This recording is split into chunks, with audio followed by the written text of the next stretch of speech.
இன்னொருத்தரை பத்தி பேசும்போது நம்மளை பத்தியும் பேசும் உலகம்.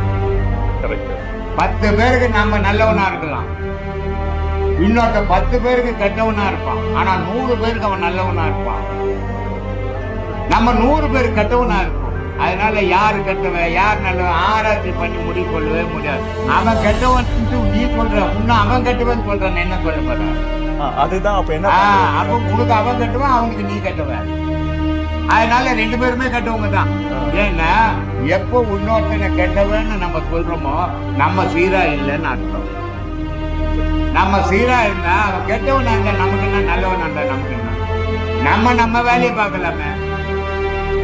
சரி அவன் நல்லவனா இருந்துட்டா நமக்கு என்ன சாதனை? இல்ல கெட்டவனா இருந்தா நமக்கு என்ன? அவனோட பழகி போறான். அப்போ அவனை புறந்துள்ளாம வாழ கத்துக்கணும். அவன் சூழலில் அந்தந்த நிமிஷத்துல அவன் கெட்டவனா மாறிடுவான். எவ்வளவு நல்லவனா